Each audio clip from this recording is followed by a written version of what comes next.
Hello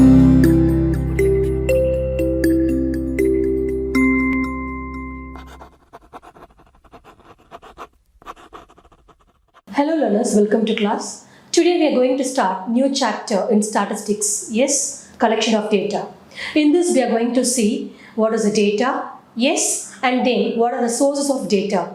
Okay, internal and external sources, and then what is the primary data and secondary data, and methods of collecting primary data and sources of secondary data. Let's see now. Let's move to the first, what is the intro? Introduction of collection of data. What is the data? The data is a collection. Yes, data is a collection, is a term which is used to describe a process of preparing and collecting the data. And it's a systematic gathering of data for a particular purpose from various sources. What are that? That has been systematically observed, recorded and organized. And apart from it, the data are the basic inputs to any decision-making process in business. Let's move on to the next one. The stages of statistical investigation. The first one will define the objective, and the next collection of data. After collection of data, next what will be doing it? We'll be organizing the data. Yes, after collection, we'll organize the data. And the third one, what will be doing it? We'll be presenting the data. Yes, that's why we are calling it as a presentation of data. And the fourth one, what will be doing it? Analyzing of data. Yes, that's what? It's analysis of data. And at the last, it's interpretation of results. Yes, so these are the stages of statistical investigation. The first one, collection of data. Second, organization of data. And the third, presentation of data. And the fourth one, analysis of data. And at the last, interpretation of results. Let's move to the next one, sources of data. In the sources of data, there are two sources of data. One, internal sources, and second one, external sources. What is meant by the internal sources of data? It's nothing but when data is collected from the files, and reports, and the records of the organization, will be calling it as the internal sources. I'm repeating again. What is the internal sources? Is nothing but when data is collected from the files, reports, as well as the records of the organization, will be calling it as the internal sources. See, an example of internal sources is nothing but, see, for example, the annual reports, the annual reports of profit and loss or salary details, loan details, etc. will be calling it as a internal sources. Then what is meant by external sources? External sources is nothing but data it's collected, and compiled through the external sources. We are calling it as an external sources of data. And apart from it, which can be collected through primary and the secondary sources. We are calling it as a external sources of data. Yes, so what is the external? When data is collected, and compiled through the external sources, and apart from it can be collected through the primary and secondary sources. So these are the sources of data. One is internal and other one is the external. Let's move to the next one. What is the primary data and secondary data? What is the primary data? Primary data is a data which is originally collected by an investigator or by an agency for the first time for some specific purpose. We'll be calling it as a primary data.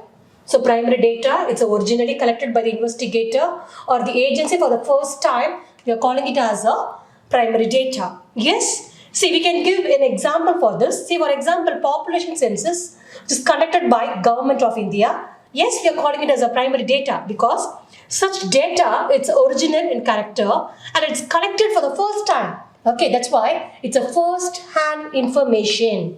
And apart from it, the primary data, once it's collected and published, then it will become a secondary data. Yes, so primary data is nothing but it's originally collected by the investigator or by the agency. For the first time, we are calling it as a primary data. Yes, we can give an example of the population census which is conducted by the Government of India.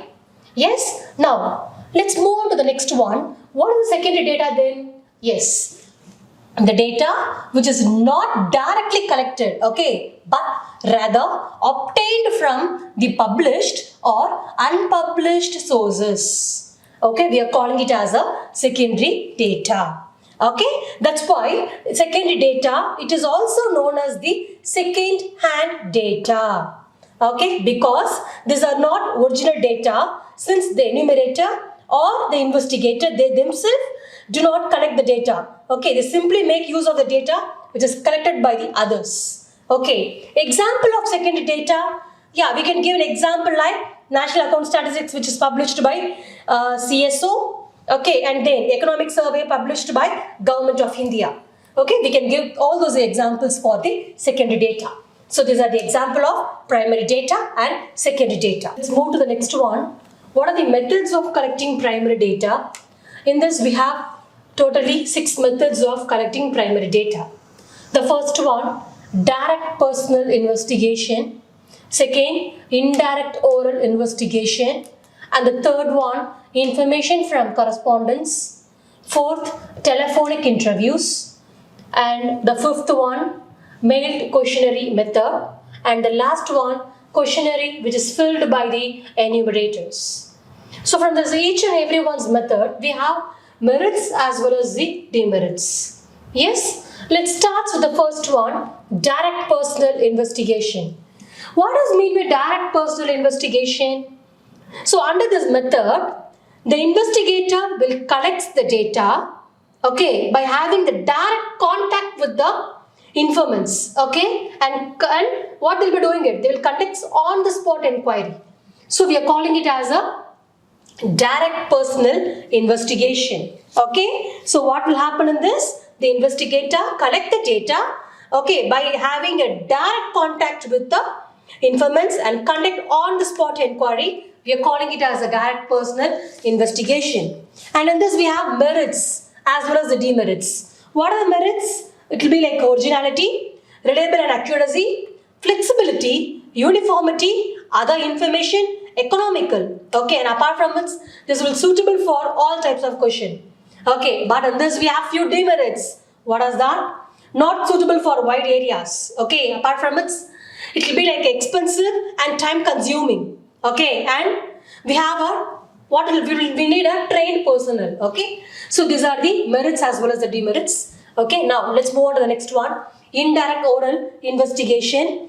I think it's too clear. What is indirect oral? It's nothing but under this method, the investigator will approach the third party. That's why we are calling it as a indirect oral investigation. What they'll be doing it? They'll be approach the third parties who are in the position of information about the subject of inquiry. That's why we are calling it as a indirect oral investigation. Again, in this we have merits as well as the demerits. What are the merits? Wide coverages, it's economical, free from bias and expert opinion. Okay? Yes. Then what are the demerits? Indirect information and sometimes it will be lack of accuracy. Okay? And partiality of witness. Yes. The next one, lack of interest of informants, and you have a lack of uniformity. Okay, so in this we have merits as well as the demerits. So indirect oral investigation is nothing but the investigator will approach the third party who are in the position of information about the subject of inquiry. That's why we are calling it as a indirect oral investigation. Okay, now let's move on to the third one, information from correspondence.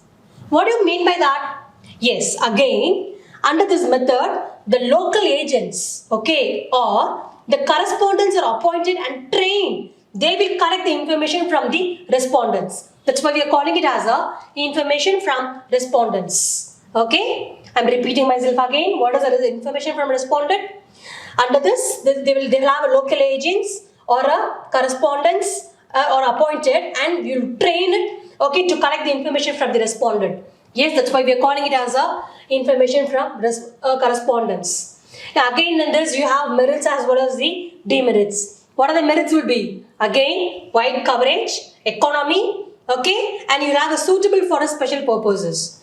But in the case of demerits, again, lack of uniformity, okay, and danger of partiality, and time consuming. Yes, now let's move on to the next one, the fourth one, telephonic interview. What is the meaning of telephonic interview? Under this method, the data which is collected through interview over the telephone. That's why we are calling it as a telephonic interviews. Okay? Yes, again, in these few merits as well as the demerits. What are the merits? Again, you have a wide coverage in this. It's economical and you can clarify the doubts. Okay, and few demerits will come under in this. What are that? Limited uses and visual feedback, it's not possible. Okay, so again in telephonic interview, you have merits as well as the demerits. So telephonic interview is nothing but you have a data, the data is collected through the interview over the telephone. Yes, we are calling it as a telephonic interview. Yes, the fifth one, we are calling it as a mailed questionnaire method. Okay, so the word itself, it's very clear. What is a mailed questionnaire method? Again, under this method, the investigator make a questionnaire, okay, which pertaining to the field of investigation and send to the respondent, okay, along with the covering letter to collect information from them. Okay, that's why we are calling it as a mailed questionnaire method. So, what you will be doing it in this? In this method, the investigator makes a questionnaire, okay, which pertaining in the field of investigation and send what they'll be doing it. They'll be sending it to the respondent along with the covering letter to collect the information from them. That's why we are calling it as a mailed questionnaire method. Again, in this you have merits as well as the demerits. What are the merits? Yeah, wide coverage, economic, yeah, it's economy, and you'll have a originality and free from the bias. Okay, but you have few demerits in this. What are that? Limited scope, less accuracy, yes, and lack of interest, and again time consuming. So these are the demerits and as well as the merits of mailed questionnaire method. The last one, questionnaire filled by the enumerators. Yeah. So under this method, the enumerators personally visit the informants along with the questionnaire, ask question and note down all the replies in the questionnaire in its own language. That's why we are calling it as a questionnaire filled by the enumerators. So what will happen in this? The questionnaire, okay, the enumerators personally, they will visit the informants, okay, along with the questionnaire, and what they'll be doing with it? They will be asking questions, okay, and note down all the replies, okay, the questionnaire on its own language. We are calling it as a questionnaire which is filled by the enumerators. Again, in these few merits as well as the demerits, what are the merits? Again, wide coverage, better response, yes, limited chance of partiality. But you have few demerits in this. What are that? Costly method, time consuming, partiality, inability of enumerators. So, these are the methods of collecting primary data. What are the methods? Direct personal investigation, indirect oral investigation, information from correspondent, telephonic interview, mailed questionnaire method, and at the last, questionnaire filled by the enumerators. And in this we have discussed merits as well as the demerits of each and everyone's methods. Yes? Let us quickly recall what we studied in the session. First, we have just started with the collection of data intro, and then what are sources of data, that is internal sources and external sources, and what is the primary data and secondary data, and methods of collecting primary data. Okay, what are the methods? Direct personal investigation, indirect oral investigation, and then mailed questionnaire method, telephonic interviews, and questionnaires which is filled by the enumerators. Yes, and then what are the sources of secondary data? Yes, published sources and unpublished sources. Thank you.